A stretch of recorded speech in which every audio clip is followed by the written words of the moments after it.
تو وہ بھی سماجی اور ویلفیئر اور یہ خواتین کو شوق ہوتا نا بننے کا، تو وہ بھی سماج کے اندر اچھا مقام تلاش کرنے کے موڈ میں آ گئی۔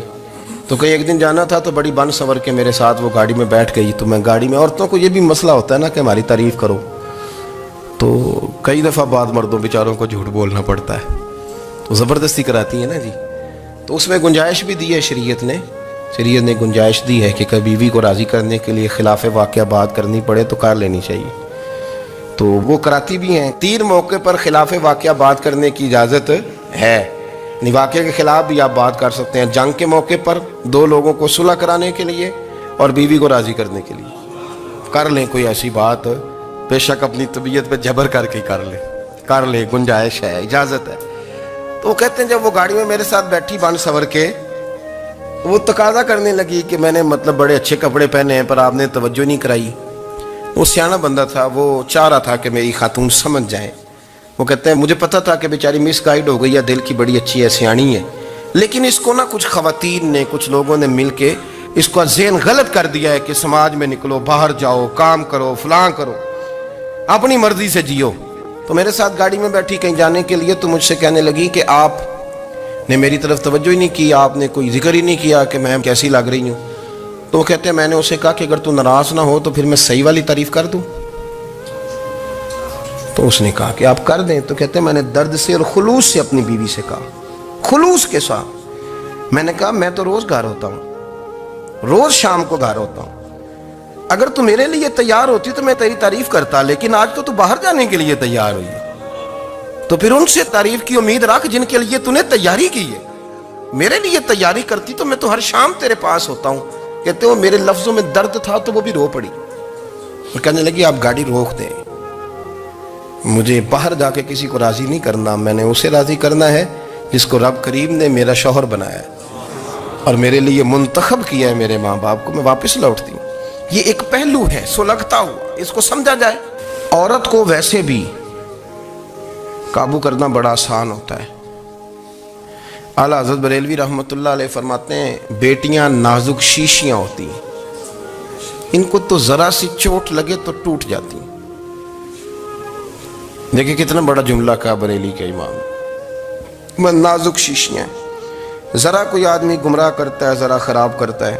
اب دیکھیں نا، یہ جو بچیوں کو بچے مس گائیڈ کرتے ہیں، انہیں بڑے بڑے خواب دکھاتے ہیں، وہ بیچاری ماں باپ کو چھوڑ کے، بہن بھائی کو چھوڑ کے اس کے ساتھ شادی کرتی ہے، پھر جو اس کا بعد میں حشر ہوتا ہے، آپ ادلیاں نو سردار پہن تکے تے شرما والیاں نو چوٹے ڈولیاں دے۔ پھر وہ بیچاری ماں باپ رکھتے نہیں، وہ ظلم کرتا ہے، تو کتنی بڑی تکلیف میں وہ بچی آ جاتی، نازک شیشی ہوتی ہے نا تو ٹوٹ جاتی۔ یہی حال اب جدید خواتین اور یہ جو کچھ اینکر پرسن ہیں، یہ اصل میں نا یہ آپ کو سیاست سکھاتے ہیں، لیکن یہ مادر پیدر آزاد لوگ ہیں، بالکل آزاد۔ یہ تو علماء شور نہ کریں، بات نہ کریں، گفتگو نہ کریں، مشائخ بات نہ کریں، اور یہ جو کچھ سنجیدہ اور دینی طبقہ ہے یہ کوئی شور نہ کرے، یہ تو روڈوں پہ ننگے ہو کے آ جائیں معاذ اللہ۔ خوفناک نظریہ رکھتے ہیں یہ لوگ۔ عورت کو کہتے ہیں تیرے حقوق ہم تجھے لے کے دیں گے، مثلاً وہ کون سا حق ہے جو تم نے لے کے دینا ہے؟ میرے نبی کریم صلی اللہ علیہ وسلم نے اس کو بیٹی بھی بنایا ہے، اس کو بہن بھی بنایا ہے، اس کو ماں بھی بنایا ہے، اسے بیوی کا عالی شان رتبہ بھی عطا فرمایا ہے۔ اور چونکہ بیٹی کا بھی حق بڑا بیان کیا جاتا ہے، بہن کا بھی، ماں کا بھی، اور بیوی کے معاملے میں لوگ سمجھتے ہیں کہ زیادہ بات نہیں کرنی چاہیے، شاید مسئلہ خراب ہو جائے۔ حالانکہ نبی پاک صلی اللہ تعالیٰ علیہ وسلم نے بیوی کے بارے میں پتہ کیا فرمایا؟ فرمایا جب تم نکاح کر لیتے ہو تو اپنا ایمان محفوظ کر لیتے ہو۔ اب میں اس کی شرح نہیں کرتا، اب خود کر لیجئے گا کہ وہ ایک ایسی شخصیت ہوتی ہے کہ جس کی موجودگی میں آپ کا ایمان محفوظ ہے۔ اب میں نہیں سمجھتا کہ اس سے بڑی بات کوئی اور ہو سکتی ہے، جس کی موجودگی میں آپ کا ایمان، اور بھئی یہ حدیث پاک عرض کر رہا ہوں، نکاح جب کوئی کر لے تو اس نے اپنا ایمان مکمل کر لیا۔ اس کا معنی یہ ہوا کہ آپ کا ایمان محفوظ ہے اس کی موجودگی میں، تو اس سے زیادہ بھی، یعنی ایمان سب سے قیمتی چیز ہے نا، تو اس کے محفوظ ہونے کی وجہ حضور نے نکاح بیان کر دی۔ اب میرا خیال ہے بیوی اگر کوئی اس سے بڑا حقوق مانگے گی تو بیوقوفی کرے گی۔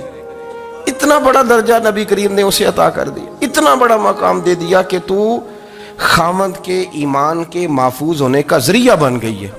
عورت کو جو حقوق رسول کریم صلی اللہ تعالی علیہ وسلم نے عطا فرمائے، نبی پاک نے جو حقوق دیے، دیکھیں نا، حضرت عبداللہ ابن عمر رضی اللہ تعالیٰ عنہ کی اہلیہ بیمار تھی، تو جلدی جلدی سے وہ آئے، تو جب بہت جلدی ہو، سفر بڑا شدید تھا، تو آپ نے جلدی سے نماز ادا کی، جلدی سے چلے۔ آپ کے خادم کہنے لگے حضور خیریت ہے؟ فرمایا میری بیوی بیمار ہے۔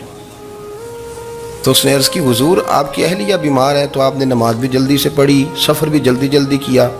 تو فرمانے لگے یہ وہ چیزیں ہیں جو ہمیں مدینے والے رسول نے سکھائی۔ آپ اس کیفیات کو سمجھیں کہ حضور صلی اللہ علیہ وسلم نے درس دیا۔ اور پھر ایک اور بہت بڑی بات، یہ فضیلت کسی اور کو نہیں دی، جو عورت کو حضور نے فضیلت دی، یہ فضیلت کسی اور کو نہیں دی۔ کبھی حضور نے فرمایا کہ تمہارا ابا تمہارے ساتھ بہت سخت رویہ کرے تو تم نے اس کو اس سختی پر داد دینی ہے؟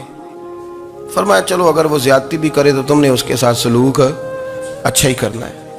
لیکن آپ ایک بات کو سمجھے نا کہ بچے کے بارے میں، بیٹے کے بارے میں، بیٹی کے بارے میں فرمایا 10 سال کے ہو کے نماز نہ پڑھیں تو سختی کرو، تمہارا ڈنڈا بھی لٹکنا چاہیے۔ بہت ساری جگہوں پہ بہت سارے لوگوں کے لیے سختی کا حکم دیا، لیکن عورت کے لیے حضور نے جو جملے کہے، اصل میں ہم سمجھتے ہیں کہ یہ ایک بات ہے، مشہور ہو گئی ہے روایت حدیث، تو بس اس کے پس منظر پر اور جملوں کے حسن پر شاید معاذ اللہ غور کرنے کی ضرورت نہیں۔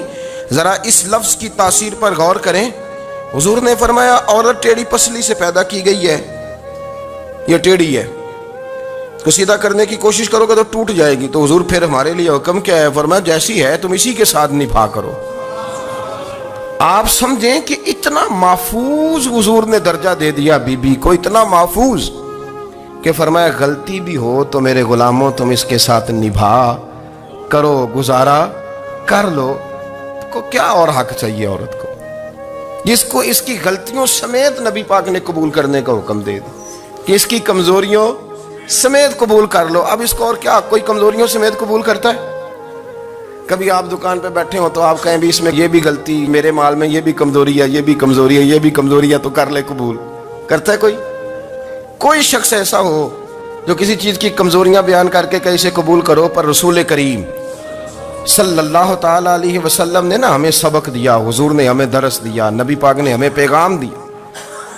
فرمایا یہ ٹیڑھی ہے، سیدھی کرنے کی کوشش کرو گے تو بیچاری ٹوٹ جائے گی، تو اس کے ساتھ نبھا کر جاؤ۔ آپ میری بات کو سمجھیے گا۔ چلیں میں اس پر ایک اور بخاری مسلم کی حدیث پڑھتا ہوں۔ حضرت سلمان فارسی رضی اللہ تعالیٰ عنہ اور حضرت ابو دردہ کے درمیان بھائی چارہ تھا۔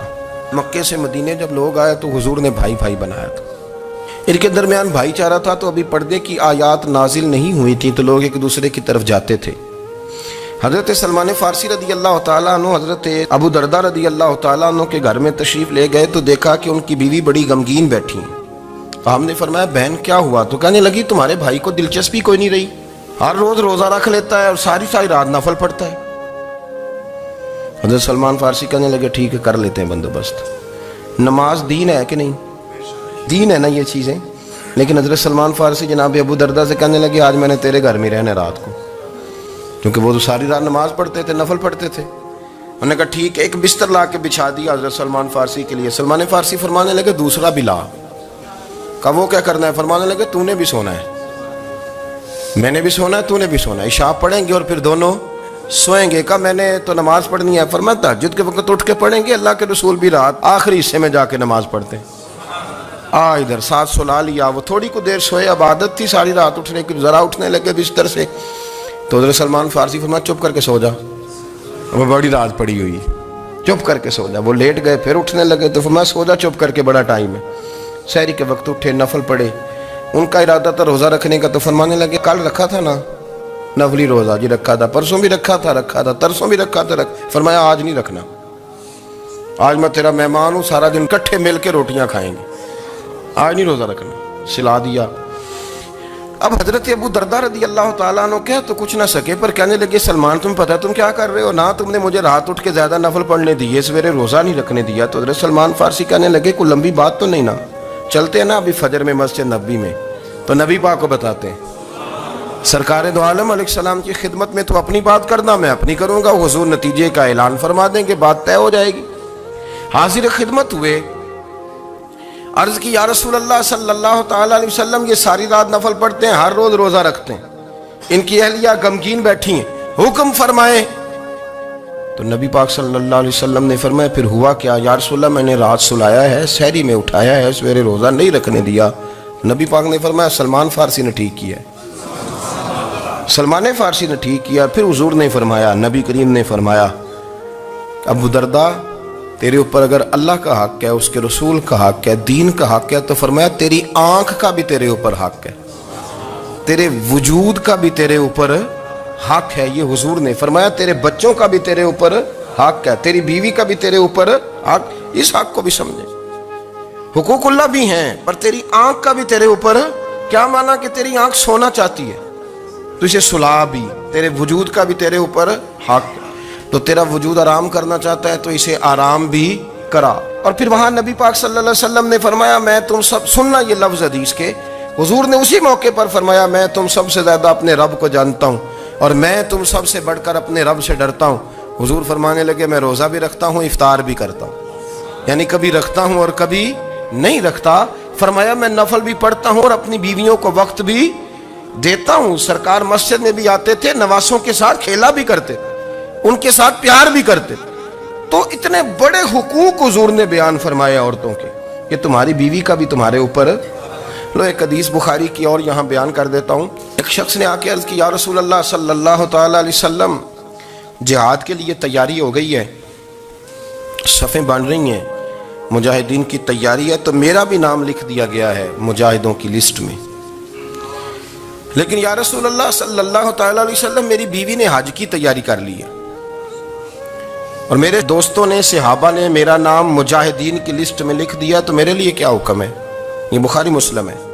تو نبی پاک صلی اللہ تعالی علیہ وسلم نے فرمایا جہاد پہ کوئی اور چلا جائے گا تو بیوی کے ساتھ حج کرنے جا، اسے محرم کی ضرورت ہے، وہ تیرے بغیر کیسے جائے گی؟ مجاہدین کو تو اور مجاہد مل جائے گا، پر تو اپنی بیوی کے ساتھ جانا۔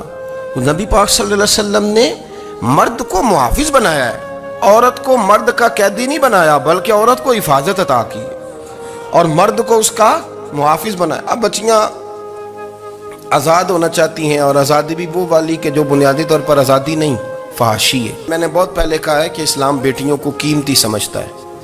جس بندے کے پاس 20 تولے سونا ہو وہ چوک میں لے کے نہیں آتا، وہ قیمتی چیز ہے، اس نے چھپا کے رکھی ہوتی ہے۔ تو جو نبی پاک صلی اللہ علیہ وسلم کا کلمہ پڑھنے والے بیبیاں، اسلام انہیں قیمتی سمجھتا ہے، کہتا ہے کہ تم قیمتی ہو لہذا گھر کے اندر رہو، تم باہر نہ ہو۔ لیکن عورتیں ہیں کہ ان کو بلا وجہ لوگ خراب کر دیتے ہیں اور بلا وجہ وہ اس مغالطے کا شکار ہو جاتی ہیں۔ اب آگے بڑھتے ہیں۔ قرآن مجید نے سورہ نور کی آیت نمبر 30 میں کہا کہ کل للمؤمنین یغضوا من ابصارہم، فرمایا کہ اے محبوب علیہ السلام مومن مردوں سے کہہ دو کہ اپنی نظریں جھکا کے رکھیں، اپنی نظریں۔ اور اگلی آیت میں فرمایا وَقُلْ لِلْمُؤْمِنَاتِ يَغْضُضْنَ مِنْ أَبْصَارِهِنَّ، فرمایا کہ اے محبوب مومن عورتوں سے بھی کہہ دو کہ اپنی نظریں جھکا۔ مرد بھی اپنی نظر جھکا کے رکھے گا عورت کی طرف، لیکن یہ ساری پابندی صرف مرد پر نہیں، عورت بھی غیر محرم کا چہرہ نہیں دیکھے گی، اس پر بھی اسی طرح نظر جھکانے کا حکم ہے، جس طرح کہ وہ ہر دکاندار کو بھائی جان کہہ کے گفتگو کرنے کی اس کو بھی اجازت نہیں ہے کہ وہ سمجھے کہ پابندی تو مرد نے کرنی تھی، میں نے تھوڑی کرنی تھی۔